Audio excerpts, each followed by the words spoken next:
Hello friends, स्वागत करती हूँ आप सभी का मेरी यूट्यूब चैनल पर। आज मैं एक नए टॉपिक के साथ चर्चा करूँगी जिसका नाम है शिक्षा के व्यक्तिगत व सामाजिक उद्देश्यों को समझाइए तथा क्या दोनों में समन्वय या संतुलन स्थापित हो सकता है। परीक्षा की दृष्टि से यह बहुत ही महत्वपूर्ण टॉपिक है क्योंकि शिक्षा के उद्देश्यों के बारे में तो सभी बताते हैं, लेकिन जो मेन टॉपिक है वो यह पूछा जाता है कि क्या व्यक्तिगत और सामाजिक उद्देश्यों में संतुलन स्थापित किया जा सकता है। जी हाँ, तो आज हम इसी टॉपिक के बारे में विस्तृत रूप से चर्चा करेंगे। उसके पहले हम जानेंगे कि शिक्षा के व्यक्तिगत उद्देश्य कौन कौन से होते हैं और शिक्षा के सामाजिक उद्देश्य कौन कौन से होते हैं। तो हम देखेंगे पहले शिक्षा के व्यक्तिगत उद्देश्य।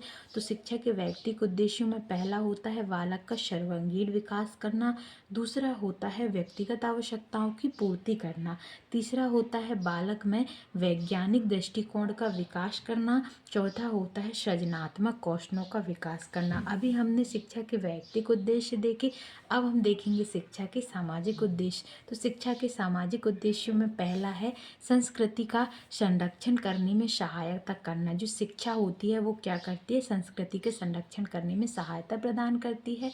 दूसरा हमारा उद्देश्य है सांस्कृतिक परिवर्तन में सहायक। तो शिक्षा का एक और उद्देश्य होता है कि सांस्कृतिक जो परिवर्तन होते हैं उनमें सहायक होती है शिक्षा। तीसरा हमारा है भविष्य की तैयारी में सहायक। शिक्षा का एक और उद्देश्य होता है कि यह बालकों की भविष्य की तैयारी में सहायता प्रदान करती है। और चौथा हमारा होता है और बहुत ही अहम और बहुत ही महत्वपूर्ण उद्देश्य होता है बेरोजगारी की समस्या को हल करने में सहायक। तो शिक्षा जो विद्यार्थियों किसी भी देश विदेशों में जो बेरोजगारी फैली हुई है वह शिक्षा ही है जिसके माध्यम से हम उसको दूर करके हल करने का प्रयास करते हैं। अब इसके बाद हमने शिक्षा के उद्देश्यों को देखा। इसके बाद एक अहम टॉपिक आता है शिक्षा के व्यक्तिगत और सामाजिक उद्देश्यों में समन्वय या संतुलन। मैं बार बार बोलती हूँ, परीक्षा की दृष्टि से बहुत ही महत्वपूर्ण टॉपिक है। और यदि आप और भी देखोगे अन्य वीडियो पर तो बहुत कम लोग हैं जो इस टॉपिक के लिए वीडियो बनाते हैं, तो कृपया इसको स्किप ना कीजिए, बहुत अच्छे से ध्यानपूर्वक देखिए। अब हम इस निष्कर्ष पर पहुँचते हैं कि व्यक्ति तथा समाज में समन्वय स्थापित हो सकता है। यह स्पष्ट है कि व्यक्ति का स्वतंत्रता तथा समाज की निरंकुशता अपने में बंधी हुई सीमाएं नहीं है, इसकी व्यवहारिक रूप से स्वयं सामंजस्य है। अरस्तु का कथन है कि मनुष्य एक सामाजिक प्राणी है। हमारे इस विवेचन को उचित अंत देता है। समाज से बाहर व्यक्ति पशु की सीमा पर आ जाता है। हमें इस तथ्य के कारण नन महोदय की बात पर कुछ अच्छी लगती है। व्यक्ति तथा समाज एक दूसरे के पूरक हैं। शिक्षा इस सत्य से उदासीन नहीं हो सकती है। व्यक्ति तथा समाज एक दूसरे के पूरक हैं।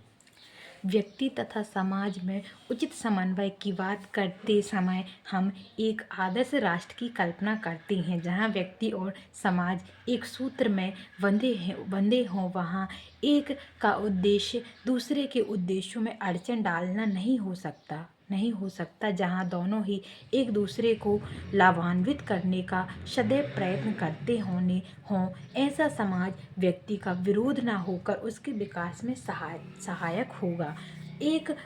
इसी बात से लगी एक और बात भी है कि व्यक्ति समाज को समृद्ध बनाने की क्षमता रखता है, किंतु ऐसे में व्यक्ति को पहला आर्थिक दृष्टि से स्वतंत्र होना चाहिए, दूसरा उसमें समाज के लिए त्याग करने की भावना होनी चाहिए, तीसरा समाज के हित का सदैव ध्यान रखना चाहिए। जो शिक्षा किसी व्यक्ति में उक्त योग्यताएं नहीं उत्पन्न कर सकती वह शिक्षा अधूरी है। स्कूलों को शिक्षा का आदर्श इन्हीं योग्यताओं का छात्र में विकास होना चाहिए।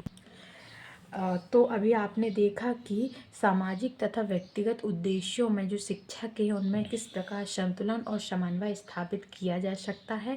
अब मैं आशा करती हूँ कि ये वीडियो आपको पसंद आई होगी, आपके लिए हेल्पफुल रही होगी। तो प्लीज़ चैनल को लाइक कीजिए, सब्सक्राइब कीजिए और जिस भी टॉपिक पर आपको यदि डाउट हो तो प्लीज़ आप मुझे कमेंट कीजिए। मैं कोशिश करूँगी कि आपके लिए जल्द से जल्द वीडियो प्रोवाइड करा सकूँ। Thank you.